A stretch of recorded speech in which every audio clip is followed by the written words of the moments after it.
Bienvenidos de vuelta a Contrapoder 3.0 con José Colinas y Esteban Hernández. Hoy nos va a acompañar Agustín Laje. Él ya lo conocen, es escritor, politólogo, filósofo también de Argentina. Buenas tardes, Agustín, ¿cómo estás? ¿Qué tal? Muy buenas tardes, Esteban. Gracias por la invitación nuevamente. Buenas tardes también para vos, José. Muchas gracias, Agustín. Bienvenido nuevamente a Contrapoder 3.0. Siempre un gusto conversar contigo. Igualmente, gracias. Bueno, y fíjate que te estaban pidiendo mucho, te lo comentaba fuera del aire, ¿no? En los comentarios la gente que te volviéramos a invitar, que querían escucharte. Hasta producción también lo ha pedido para que sepas. Pero fíjate que, sí, fíjate que hay ciertos temas, ¿no?, que surgen que nos parece que son importantes conversarlos contigo. Y te comentaba el caso de lo que llaman ahora cancelación cultural, ¿no? Que es una especie de, como todas las cosas me ofenden, entonces están tratando, y lo han logrado en cierta medida, de censurar, no solamente en redes sociales, sino te estoy hablando en plataformas, por ejemplo, como Netflix, de cambiar incluso cosas históricas para hacerlas más incluyentes y ese tipo de cosas.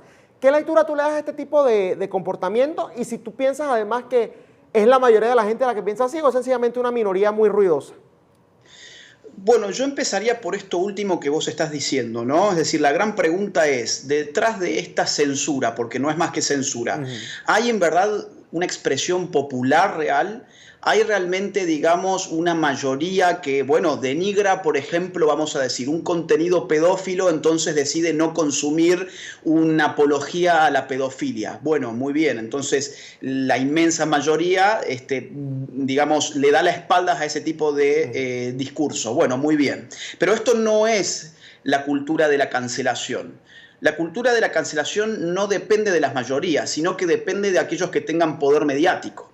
Y poder mediático, la verdad es que tienen las minorías. Es decir, esto no es una función de si las mayorías están despreciando un tipo de contenido cultural y entonces en el marco del consumo de mercado, por ejemplo, bueno, no quieren ir a comprar la música de algún músico que, digamos, tiene un mensaje que a las mayorías no les gusta. No, esto es ruido muy bien, digamos, establecido a partir de un lobby minoritario multimediático que termina parodiando el efecto de una mayoría en el sentido de cancelar culturalmente contenidos que no agradan a esas minorías. Mira, te voy a poner un ejemplo que me parece bastante significativo. El caso de la banda mexicana Molotov, ¿no? Molotov en el año 2013 se presentó en Los Ángeles y tuvo un montón de peticiones de organismos minoritarios y de lobbies minoritarios como el LGBT de que no tocaran su canción, una de las más famosas, cuyo título es Puto. Canción, digamos, que no iría supuestamente de la mano con la cultura LGBT de hoy en día. Ahora, lo más curioso es que la gente que le pedía a Molotov que no cante esa canción era gente que no seguía la banda. Aquellos que sí seguían a la banda y que sí estaban dispuestos a pagar por un tiquete para poder ver en vivo a esta banda de rock, querían que cantaran este tema. A tal punto que se lo pidieron en el concierto y Molotov decidió cantarlo como última pieza, como ya para irse, ¿no? Porque en el fondo esta cultura de la cancelación es una cultura del terror, ¿no? Tengo terror de lo que pueda pasar por el contenido cultural, entonces o lo censuro o en este caso lo dejo para el final, pero además me autocensuro porque Molotov se autocensuró. Entonces, por ejemplo, en su canción Puto ya no usó más la palabra maricón, ¿no? Entonces digo, cuando los fans, la gente que realmente había pagado para ver a Molotov, quería que esa canción fuera cantada. Por eso acá lo primero que hay que establecer es que la cancelación cultural no es poder popular, es poder minoritario de personas que tienen, sin embargo, muchísimo impacto multimediático. ¿Tú crees que detrás de esto, además de estas minorías, ¿no?, que están agrupadas en estos grupos, valga la redundancia, de estos lobbies de los que estás mencionando, además hay algún tipo de agenda política? ¿Tú crees que esto lo utilice, por ejemplo, bueno, la izquierda, que es de la que siempre hablamos acá, ¿no?, o hablamos en contra de ellos? ¿Tú crees que ellos estén utilizando esto para justamente conseguir algún beneficio? La censura, por ejemplo. Por supuesto. A ver, digamos, la cultura de la cancelación, que en inglés, digamos, ha trascendido desde el año 2015 como cancel culture, digamos, allá así es como lo dicen, y entonces es un término que está siendo muy usado desde hace 2 años, es muy usado, incluso las universidades han salido a hablar sobre el tema. Yo creo que esta cultura de la cancelación se basa en una idea que se ha puesto muy de moda, que es una idea de un filósofo llamado Karl Popper, muy reivindicado por algunos liberales, pero que tenía una frase que a mi juicio no era nada feliz y nada liberal tampoco. Esa frase decía: no se puede ser tolerante con el intolerante, lo cual es un pensamiento circular, digamos, porque si yo no puedo ser tolerante con el intolerante, significa que yo debo ser intolerante con el intolerante, lo cual a mí me vuelve intolerante y por lo tanto a mí no se me tiene que tolerar tampoco. Entonces, acá hay un problema lógico, por eso digo, esta frase me parece un absurdo, pero la gente de forma irreflexiva se aprende estas, no sé, 10 palabras y ya piensa que tiene un sistema de pensamiento muy bien aplicable. No, no es aplicable. ¿Por qué razón? Porque no ser tolerante con el que vos considerás intolerante te vuelve a vos un intolerante y cierra toda posibilidad de diálogo. La cultura de la cancelación es una cultura antidemocrática por definición, en la medida en que cancela la posibilidad del diálogo racional. Yo, digamos, asigno a un contenido cultural una serie de patologías incluso, como puede ser, por ejemplo, la homofobia.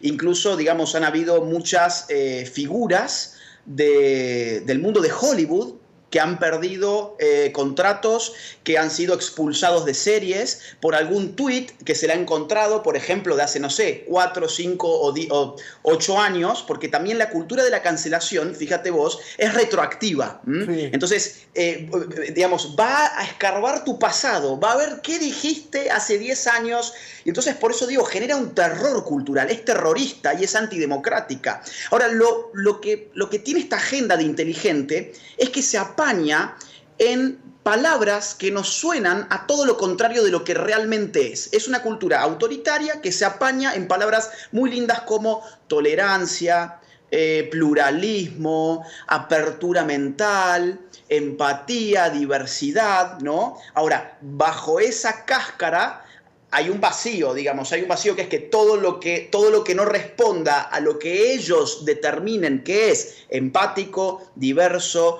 plural y abierto de mente, digo, todo lo que no cabe ahí hay que intolerarlo, digamos, no hay que tolerarlo. Te pongo un ejemplo, digamos, a ver, hoy cualquiera se puede reír, vamos a decir, de la castidad de una monja, ¿no? Entonces, cualquiera se puede reír de eso.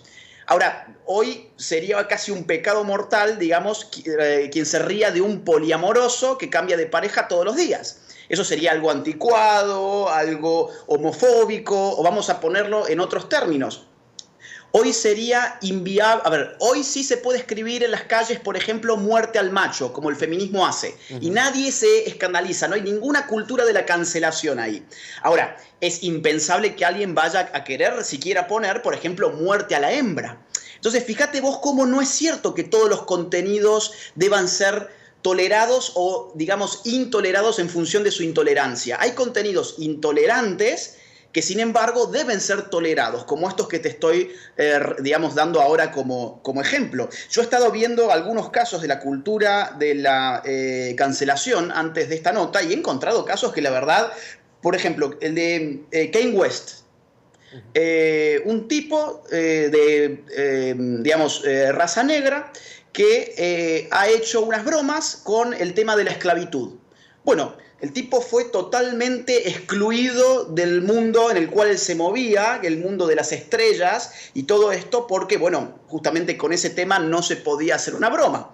Ahora, por ejemplo, el caso de una cantante, de una persona que se dedica al mundo de la música, como Lana del Rey, tuvo también unos comentarios supuestamente racistas y entonces ahí le vino toda la avalancha de corrección política encima a liquidarla. O más recientemente el de J.K. Rowling, ¿no? Que la reventaron y vos fíjate qué interesante, no la repudian la inmensa mayoría de los seguidores de Harry Potter, sino que quienes la repudian son, entre otros, aquellos que nunca han consumido Harry Potter ni lo van a consumir, que son lobbies organizados multimediáticamente. Incluso he llegado a ver cosas mucho más absurdas. Por ejemplo, PepsiCo tiene una marca de pancakes que se llama Tía Germina, que claro, en su envase había una mujer negra que viene a ser la Tía Germina, un ícono que tiene 130 años en esa marca. Ahora, por la corrección política y por la cultura de la cancelación, PepsiCo ha decidido no solamente retirar esa imagen que tiene 130 años ya, sino además destinar $400 millones para la militancia estilo Black Lives Matter, como en forma de decir perdón, porque hoy esto de que la gente se arrodilla es una suerte de perdón colectivo que las empresas tienen que materializar con mucho dinero. O te puedo poner un último ejemplo, como para no abundar en casos, pero por ejemplo en el mundo de la NFL, el fútbol americano, tenemos el caso de los Washington Redskins, ¿no? Que vienen a ser los Pieles Rojas.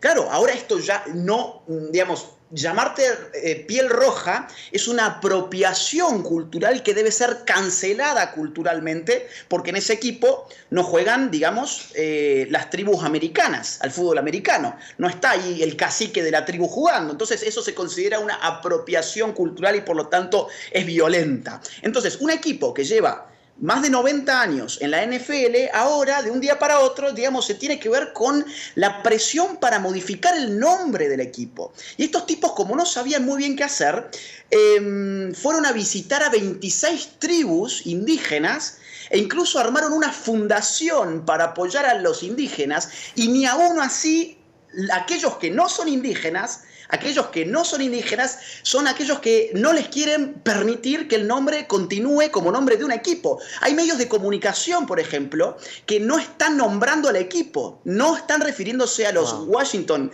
Redskins como Washington Redskins. Y más aún, ahora la NFL misma los presiona para que cambien su nombre, e incluso sponsors como Nike o como Pepsi, por ejemplo, ¿no? Entonces, esto que estamos viviendo es una locura antidemocrática, no tiene base popular, es una presión autoritaria que se disfraza de una agenda inclusiva, nada más que eso, es propio de una sociedad adolescente pero autoritaria al mismo tiempo. Ahora, Agustín, ¿cómo hace la mayoría entonces para protegerse de esa minoría que juega la cancelación cultural, como lo llaman, pues? ¿Cómo hace entonces la mayoría para protegerse de eso?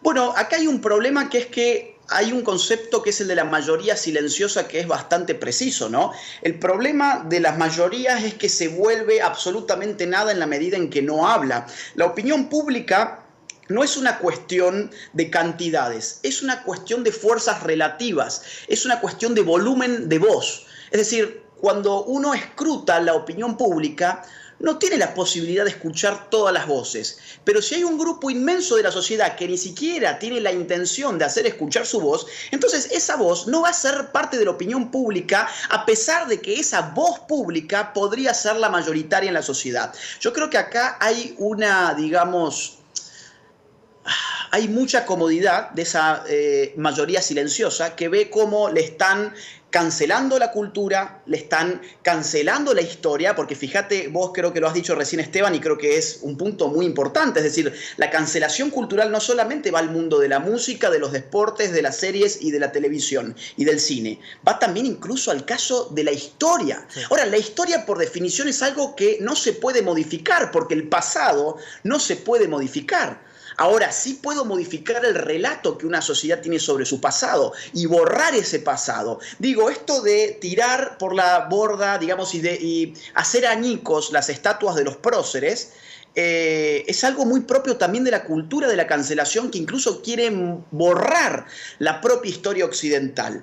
Y mientras tanto, las mayorías silenciosas que no participan de toda esta adolescencia, porque digo, son actitudes completamente adolescentes, propias de una sociedad aparte fundada en el capricho, en el que yo quiero y lo tengo, yo lo deseo, entonces es realidad, esto no me gusta, entonces no puede tener lugar. Es la cultura del capricho, en definitiva, la cultura de la cancelación. Yo creo que la mayoría inmensa de la gente ni es caprichosa, ni es adolescente, ni es intolerante, ni es autoritaria, ni tiene ánimos de censurar, pero tampoco tiene ánimos de combatir la censura. Y ese es un problema enorme. Y de acuerdo a tu punto de vista, ¿por qué no tiene ese ánimo? Porque ahora con las redes sociales se supone que el individuo tiene mayor propensión a decir lo que piensa, que sea más escuchado, que eso no ocurría antes con los medios tradicionales. ¿Por qué la sociedad no quiere expresarse de acuerdo a tu punto de vista? Bueno, por dos o tres cosas. Primero, porque esta cultura autoritaria de la cancelación, como te digo, se ha rodeado de significantes que la bendicen inmediatamente, la convierten inmediatamente en algo aparentemente bueno. Ya dije, ser mente abierta, ser empático, la pluralidad, la diversidad, la tolerancia, etc. Entonces, la mayoría silenciosa tiene por hecho que si combatiera esa cultura de la cancelación, inmediatamente caería en todo aquello que denuncia la cultura de la cancelación. Entonces, si yo combato la cultura de la cancelación, que es autoritaria, el autoritario paso a ser yo. Yo paso a ser el intolerante, yo paso a ser el homofóbico, yo paso a ser el racista. Entonces la gente tiene temor a estas etiquetas, porque cuidado, son etiquetas que te pueden costar el trabajo, son etiquetas que te pueden costar las relaciones afectivas, son etiquetas que te pueden costar incluso una denuncia en muchos países, problemas con el Estado. Entonces la gente no quiere meterse en esos problemas, pero por otra parte, porque la gente que estaría en contra de la cultura de la cancelación no es gente ideologizada, entonces no es gente que piense demasiado que esto entraña un peligro real. Lo ve con un poco de asco, pero lo ve como una cuestión anecdótica. En cambio, la gente que milita en la cultura de la cancelación progresista es gente totalmente ideologizada, que sabe lo que está haciendo, que sabe lo que hay que cancelar y lo que no hay que cancelar. Entonces, hay una disparidad enorme entre un sector y otro que hace que las minorías tengan un poder desmedido frente a unas mayorías que quedan totalmente anuladas. Fíjate algo, Agustín, con eso que estás diciendo de que incluso te puede costar el trabajo, antes de hacerte la última pregunta, ¿no? Ya para ir finalizando, eso es tan cierto. De hecho, hubo un señor, y yo vi el reportaje, salió hasta en la BBC de Londres, ¿no? De un camionero que dijo, perdí el mejor trabajo del mundo, le pagaban un sueldo altísimo, recibía una cantidad enorme de beneficios, pero resulta que tenía el brazo afuera, ¿no? En la puerta y tenía la mano puesta de cierta manera, y hubo alguien que le tomó esa foto y dijo que ese símbolo que estaba haciendo con la mano era un símbolo del racismo, y lo botaron de la empresa por eso mismo. Entonces, bueno, ahí tienes un gran ejemplo de este tipo de cosas que va desde lo micro hasta lo macro, ¿no? Pero fíjate, mira, perdón porque me acabas de hacer acordar de otro ejemplo que es importante, pues estamos hablando mucho de Estados Unidos, algo de México hemos hablado, algo de Argentina, o mucho también se podría hablar, pero en este caso te voy a comentar un ejemplo español. En España hay una banda de heavy metal muy conocida que se llama Avalanche. Yo hablé con el líder de esta banda hace más o menos un mes y él me comentó públicamente que el rock en España se ha dado cuenta que como el progresismo es el establishment, hoy el rock estaría virando o debería virar hacia la incorrección política. El rock paradójicamente se tendría que volver conservador, digámoslo así, si quiere mantener eso que siempre fue tan propio del rock, que es la rebeldía y el antisistema, ¿no? Ahora bien, ¿cuáles eran los casos que me facilitaba como dato este líder de Avalanche? Me dice, la gente del rock asume esto, asume que ya no creen las letras de sus canciones de aquellos momentos en los que eran genuinamente de izquierdas, asumen que se han ido ahora hacia la derecha, pero asumen también que no lo pueden decir. No lo pueden decir porque muchas veces tienen contratos con el Estado que se le van a caer, y tienen además un grupo, digamos, de seguidores que en principio podría darles la espalda si ellos asumen realmente que ya no son más personas de izquierda. Entonces fíjate cómo incluso en el mundo de la música, donde tendría que naturalmente darse un giro hacia la derecha, no se puede dar por el terror que hay al rechazo de la cultura de la cancelación. Es terrible y al final es censura. Nos están quitando nuestras libertades utilizando herramientas no tan directas a través del Estado, ¿no? Y bueno, ya para finalizar justamente con el tema de que estábamos hablando de las mayorías versus las minorías, y que tú estás diciendo, bueno, que las mayorías no son quizás tan dogmáticas o no entienden tanto este problema, no pueden verlo a largo plazo, ¿no? El daño que esto genera. Pero bueno, hay personas, tú eres un gran ejemplo, incluso nosotros que utilizamos este espacio para este tipo de cosas, que sí nos atrevemos, ¿no?, a dar la cara y a hablar en contra de esto. ¿Cómo podemos hacer nosotros, los que sí estamos dando la cara, que estamos de este lado, para enfrentarnos a esa cancelación cultural, por decirlo así? Nosotros estamos hablando en tal caso en nombre de la mayoría, como lo estás diciendo. Entonces, ¿cómo nos enfrentamos? Bueno, yo creo que, una buena forma de enfrentarse es primero que nada informar a esas grandes mayorías que no tienen información sobre los peligros de esta cultura. Que el peligro de esta cultura es dejarte vaciado de cultura, básicamente. Sí.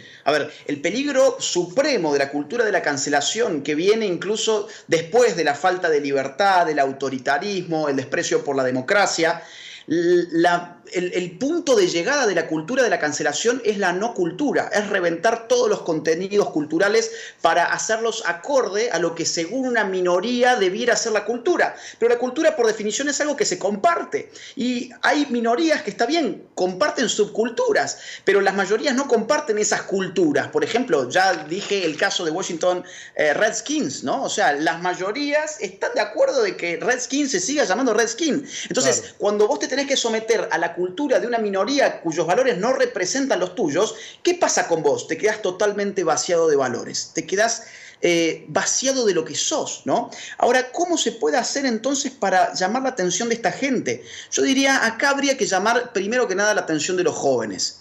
Aprovechando que los jóvenes, igual que pasa en el rock, por eso hablé recién del rock, están muy movidos, muy movilizados por, digamos, la cultura de la rebeldía. La cultura de la cancelación no es una cultura rebelde, es una cultura de la fragilidad. Sí. Es una cultura, digamos, del amariconamiento, ¿no? Y que no se me ofenda a nadie ni me cancelen a mí ahora por decir esto, pero es una cultura del amariconamiento. ¿Eh? Entonces, en cambio, la cultura que le va a hacer frente a la cancelación cultural es la cultura del tipo que guerrea, del tipo que va hasta las últimas consecuencias, del tipo que está dispuesto a enfrentar al establishment de minorías que tienen poder político enorme, poder financiero enorme.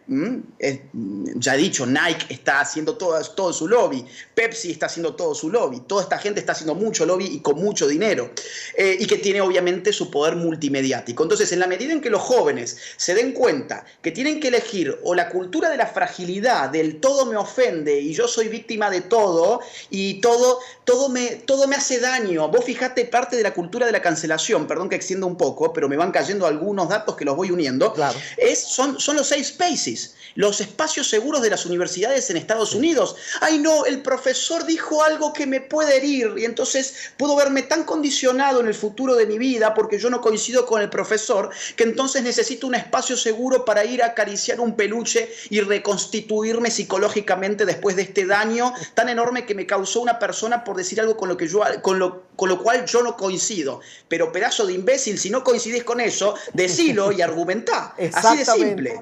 Y si no podés argumentar, entonces andate a estudiar o cállate la boca. Ahora, vos fíjate que la cultura de estos imbéciles, porque no son otra cosa más que unos imbéciles, lo que genera gente débil, gente frágil, y el joven tiene para escoger eso. ¿Querés ser parte de una cultura frágil, de gente llorona, de gente que todo le repele, todo le molesta, no puede hacerse cargo de lo que son, de lo que piensan, de lo que creen, porque ahí nomás se largan a llorar? Bueno, andá y hacete cargo de ser parte de una cultura nefasta, inmunda y horrorosa.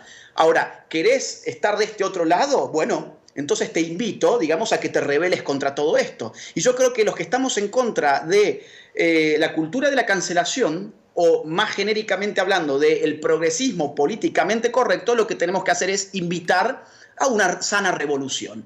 Hoy los revolucionarios somos nosotros. Esta gente no es revolucionaria en absoluto. Nike no hace la revolución, Pepsi no hace la revolución, la ONU no hace la revolución, la OMS no hace la revolución, las universidades yanquis no hacen la revolución. Quien te vendió eso te está mintiendo. De este lado sí tenés. Yo creo que por primera vez en la historia la derecha es revolucionaria y la izquierda pasa a ser, digamos, neoconservadora o pro-establishment. Así que aprovechemos eso. Así es, brillante, de verdad. Muchas gracias, Agustín, por habernos acompañado en Contrapoder 3.0. Muy importante lo que estás diciendo de apelar un poco a los jóvenes, ¿no? Que son los que están entre ese debate de la cultura de la sumisión y de la fragilidad versus realmente la cultura del criterio, del pensamiento propio, del poder, del analizar, de debatir, de entender, de estudiar y de cambiar las opiniones si realmente uno estaba equivocado en un momento, ¿no? Acá todo es, bueno, si no me gusta, me ofende. Muchas gracias, Agustín, de verdad, por habernos acompañado hoy en Contrapoder 3.0. Siempre un placer. Un fuerte abrazo, gracias a ustedes. Gracias, Agustín. Era Agustín Laje. Interesante la exposición que hace y pienso que dijo algo que es verdaderamente cierto.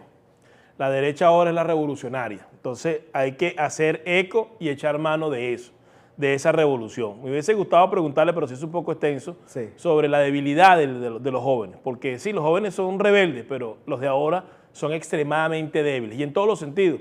De hecho, en Venezuela, parte de nuestra desgracia es precisamente por la debilidad de los jóvenes y también de los que están un poco más avanzados. Bueno, ya será otra oportunidad de hablar nuevamente con Agustín, que con siempre es un placer y un lujo conversar. Esto ha sido todo por hoy en Contrapoder 3.0, el programa de la derecha en Factores de Poder, que definitivamente es el canal de la información, duela que le duela, y no se pierdan hoy a Patricia, que tiene otra entrega importante sobre el caso Monómeros en Colombia. Hasta mañana. Este programa fue presentado por John de la Vega, abogado de inmigración.